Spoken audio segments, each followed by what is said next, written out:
तो आप सभी को नमस्ते प्रणाम। मैं आपका अपना ठाकुर प्रखर सिंह और रात के 10 बज चुके और कहानी का जो सिलसिला है बदस्तूर जारी है। कल मैं आपको कहानी नहीं सुना पाया था और उसके पीछे एक वजह थी। मेरे जस्ट बगल में एक शादी है और वहाँ पे जाना भी हुआ। हालांकि मेरे घर के सामने भी उसका टेंट लगा हुआ है, इतने बगल का मामला है। तो उन्होंने जनरेटर डीजे ये तमाम चीज़ें ऑन कर रखी थी, तो इस वजह से कॉपीराइट की भी दिक्कत थी। गाने चल रहे थे, अगर वीडियो में आता तो चैनल पर दिक्कत होती और साउंड क्वालिटी भी आपको उतनी अच्छी नहीं मिलती। बहरहाल आज भी बारात आनी है, लेकिन मैंने बात की, मैंने कहा भैया 10 मिनट मौका दे दो, और जनरेटर उन्होंने बंद किया है। हालांकि गलती से बीच में चला भी सकते हैं, लेकिन उम्मीद तो यही है कि नहीं चलाएंगे। तो अगर ऐसी कोई दिक्कत हो उसके लिए अभी से माफ़ी चाहूँगा। खैर, अब कहानी का सिलसिला शुरू करते हैं बिना किसी देरी के। आज की कहानी एक ऐसी कहानी है जो आपको बताएगी कि घर में बैठा इंसान भी कितना दिमाग लगा सकता है।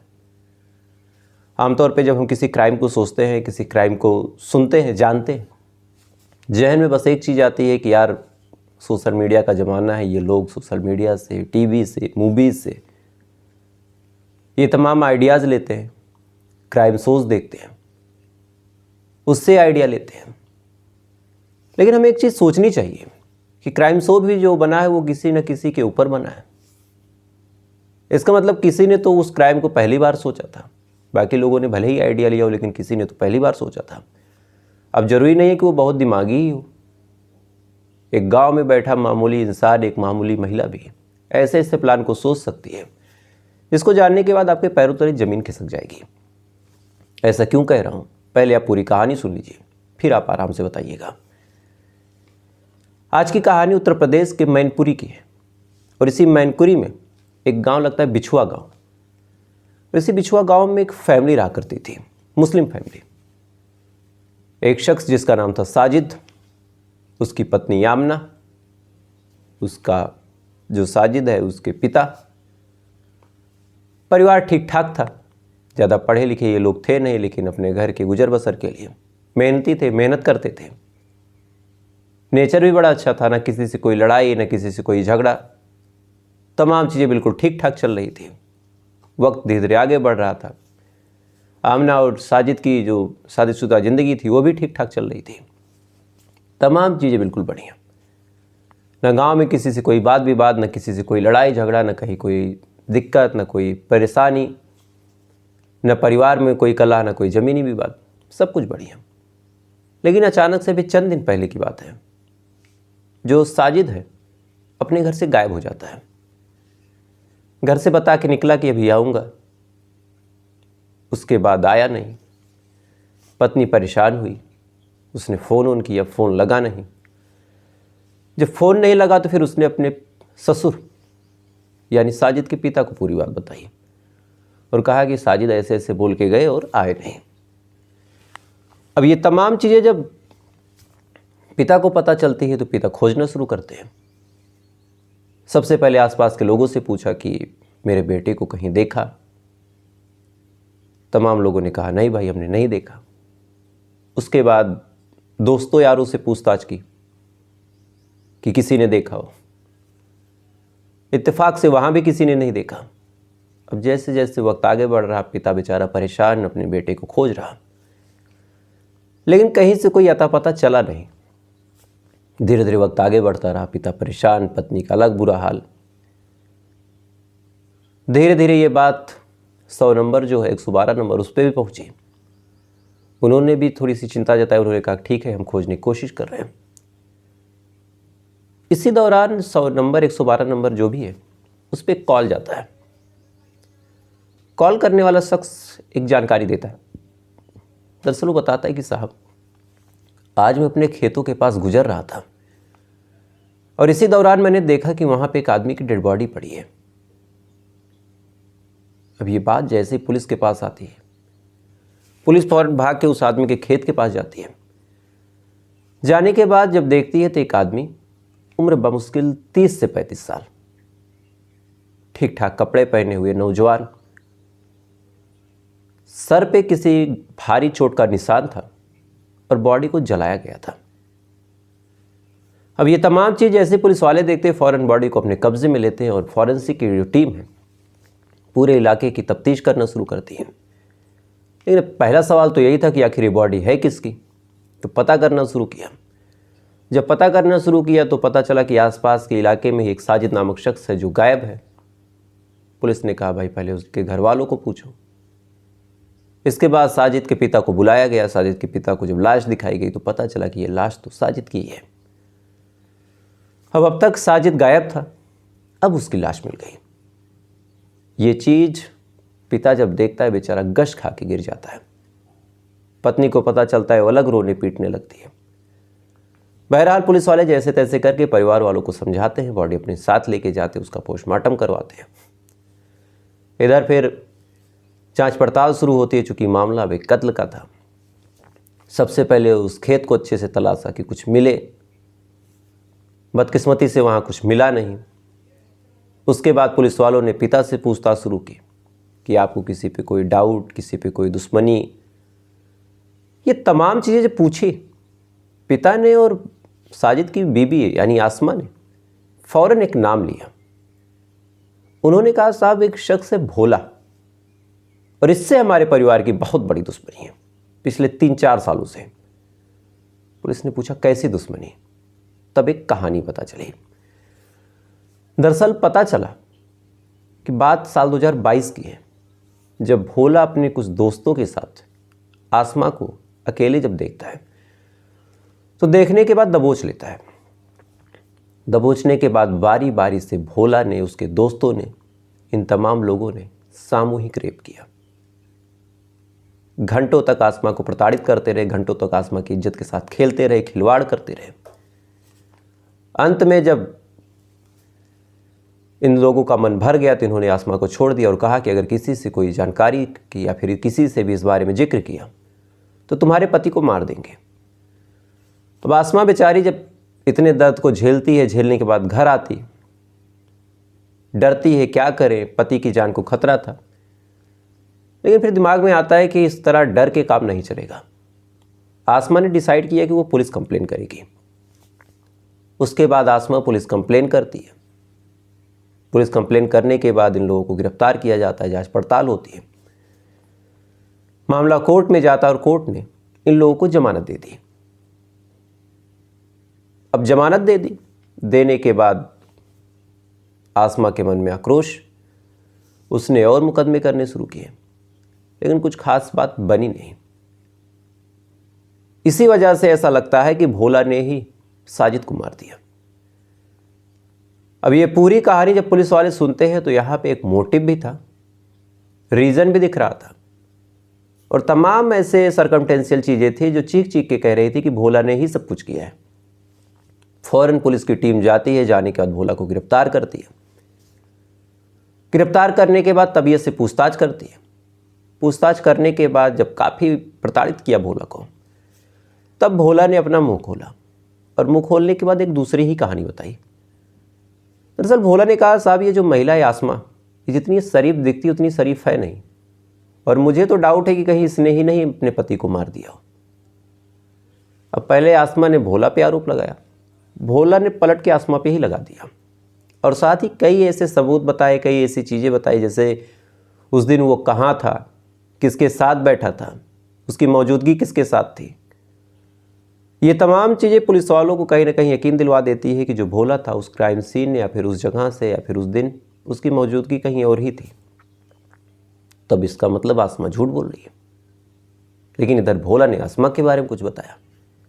तब पुलिस वालों ने अपने जांच पड़ताल का दायरा आसमा के इर्द गिर्द घुमाया। पहले उसके बारे में पता किया, उसका नेचर कैसा है, उसका स्वभाव कैसा है। फिर पड़ोसियों से पूछताछ करी, फिर आसपास के लोगों को टटोला। ये तमाम चीज़ें जब पुलिस वाले करते हैं, करने के बाद एक जानकारी मिली। दरअसल पता चला कि किसी सुमित नाम के लड़के से बात करती थी ये, और पिछले कई दिनों से ये बहुत सीरियस बात कर रही थी। और जिस दिन उसका पति गायब हुआ था उस दिन भी ये घंटों घंटों बात कर रही थी। अब ये तमाम चीज़ें पुलिस वालों को थोड़ा डाउट पैदा करती हैं। उन्होंने कहा कि चलो आसमा को अब उठाते हैं। आसमा को उठाया गया, सुमित को भी उठाया गया। उठाने के बाद जब पूछताछ करी, फिर इन्होंने अपना मुंह खोला, और मुंह खोलने के बाद पूरी कहानी बता दी। दरअसल इस कहानी के साथ शुरुआत वही साल 2022 से होती है। साल 2022 में आसमा और भोला यादव के बीच किसी बात को लेकर झगड़ा हो गया था। झगड़ा होने के बाद दिमाग में आया कि चलो इसको फंसाते हैं। फंसाने के दम पे उसने क्या किया कि घर आई, उसने झूठ मूठ का ड्रामा किया कि मेरा रेप हुआ है। उसके बाद फिर सब लोगों ने FIR करवा दी। लेकिन जब जांच पड़ताल हुई और तमाम चीज़ें हुई और कहीं से भी भोला यादव के बारे में कोई जानकारी नहीं मिली कि उसने कुछ ऐसा किया है या फिर नहीं किया है, तो फिर कुछ बात आगे बढ़ी नहीं। अब ये चिढ़ गई। इसके दिमाग में था कि चलो कुछ वुमेन कार्ड खेलते हैं, कई सारी महिलाओं को इकट्ठा करते हैं, प्रोटेस्ट करते हैं, हिंदू मुस्लिम भी करवा देते हैं और भोला यादव को एनीहाउ जेल करवा देते हैं। लेकिन साजिद के दिमाग में था कि जब भोला यादव की कोई गलती ही नहीं है तो अपनी रंजिश के लिए, अपने ईगो को सेटिस्फाइड करने के लिए दो मजहब को एक दूसरे के सामने लाके खड़ा कर देना, एक आदमी की ज़िंदगी बर्बाद कर देना, ये तमाम चीज़ें सही नहीं है। उसने मना कर दिया। उसने कहा कि जब वो कुछ नहीं किया तो फिर उसके खिलाफ हम कोर्ट कचहरी ये तमाम चीज़ें नहीं करेंगे। अब पति ने जब मना कर दिया तो फिर पत्नी नाराज, क्योंकि जीतने के लिए तो किसी भी हद तक ये जा सकती थी आसमा। अब पति से यहीं से अनबन शुरू हो गई। इसी दौरान उनकी ज़िंदगी में एक शख्स आता है, सुमित। सुमित से आसमा की बातचीत हुई। बातचीत धीरे धीरे आगे बढ़ी, दोनों एक दूसरे को पसंद करने लगे, आए दिन मिलने मिलाने भी लगे। अब ये बात जब पति को पता चली तो पति ने विरोध करना शुरू किया। पति ने कहा कि ये चीज़ें सही नहीं है, इस तरह से तुम मिलोगी जुलोगी तो हमारी बदनामी होगी, बेइज्जती होगी। इसी बात पे अब आसमा नाराज हो गई। उसने प्लान बनाया कि एक काम करते हैं, अपने पति को हटा देते हैं। क्योंकि दो वजह थी। पहला तो भोला वाले मामले में पति ने विरोध किया था और दूसरा सुमित वाले मामले में भी टांग अड़ा रहा। तब सुमित के साथ ये बातचीत करती है, बातचीत करके प्लान बनाती है कि कुछ ऐसा करना है जिससे सांप भी मर जाए, लाठी भी न टूटे और जो दूसरा बाज है वो भी फंस जाए। तब इन्होंने पूरा एक प्लान रचाया। सबसे पहले सुमित नींद की गोलियां लाके आसमा को देता है और कहता है कि इसको तुम मिला देना। साजिद बेचारा छक्के आता है। छक्के आने के बाद उसको ये चाय ऑफर करती है। बिना सोचे समझे अपनी पत्नी का भरोसा करके वो चाय पी लेता है। अब भाई पत्नी देगी तो कोई भी पीगा, क्या उसमें कोई जांच पड़ताल तो कर नहीं सकता। इसके जस्ट बाद उसे नींद आने लगती है, वो भी गहरी, वो सो जाता है। जैसे ही वो सो जाता है, अब सुमित और आसमा मिलके रिंच से उसके सर पे वार करते हैं। तब तक वार करते हैं जब तक वो बेहोश नहीं हो जाता। पहले भी गहरी नींद में था, लेकिन हाँ कोई गहरी नींद में हो तो उठ सकता है, तो उसको बेहोश किया गया। इसके बाद उसको लेके ये लोग खेत में गए गन्ने के, और इस टाइम गन्ने के जो पौधे होते हैं उनको काटा जाता है, तो उनके जो छिलके होते हैं वही उतार दिया जाता है। तो काफ़ी घास फूस इकट्ठा हो जाती है, खरपतवार। उसी ढेर में इसको रख के जला दिया, इस उम्मीद में कि पूरी लाश जल जाएगी। लेकिन अब एक डेड बॉडी को जलने के लिए कई क्विंटल लकड़ियाँ चाहिए। जो लोग जलाते हैं, जो देखते होंगे, उनको पता होगा कि एक ठीक ठाक चिता और मोटी मोटी लकड़ियाँ चाहिए, ताकि 2-3 घंटे तक वो आग जलती रहे, तब पूरी एक बॉडी जलती है। नहीं तो अवशेष बच ही जाते हैं। अब किसी घास, किसी खरपतवार की बस का नहीं, इतना कर सकता है, झुलसा सकता है, स्किन गायब कर देगा, लेकिन पूरी डेड बॉडी जलने के लिए मोटी मोटी लकड़ियाँ और कम से कम एक ठीक ठाक टेम्परेचर चाहिए। वो तो पॉसिबल था नहीं, इस वजह से पूरी बॉडी जली नहीं। ये लोग वहाँ से छोड़ के भाग गए आग लगते, चूँकि लपक भी देर से दिख रही थी। घर आए, उसके बाद खोजने का नाटक शुरू किया। अगले दिन पूरा और इंटेंस नाटक। फिर जब मामला पुलिस तक गया, फिर दिमाग में आया कि चलो भोला को भी फंसा देते, चूँकि भोला से दुश्मनी थी, पहले भी हमने मुकदमा लिखाया था, तो ये भी हो जाएगा कि शायद उसी मुकदमे के बदले में साजिद को मार दिया, इस मामले में जेल चला जाएगा।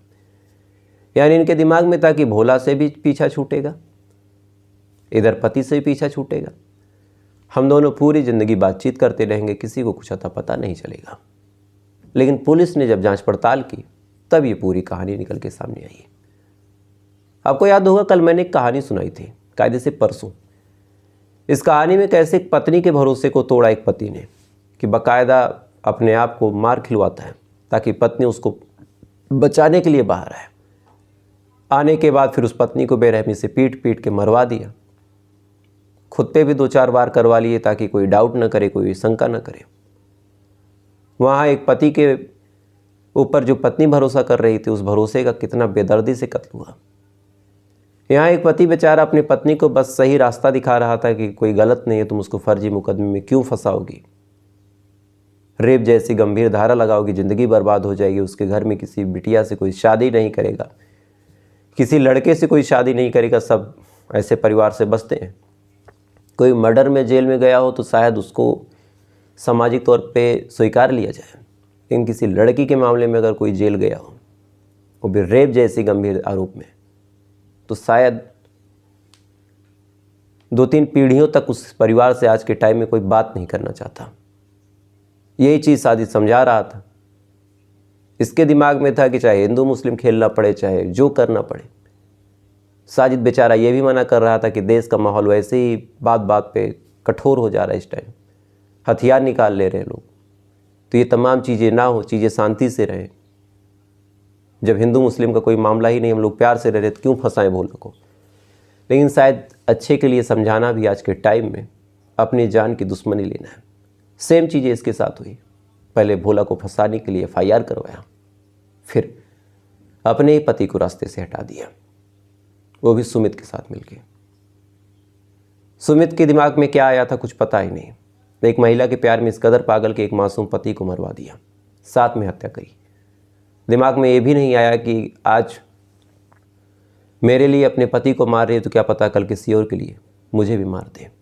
लेकिन अगर आदमी इतना सोच ले तो शायद क्राइम के चैनल बंद हो जाए, हम लोग भी बेरोजगार हो जाए।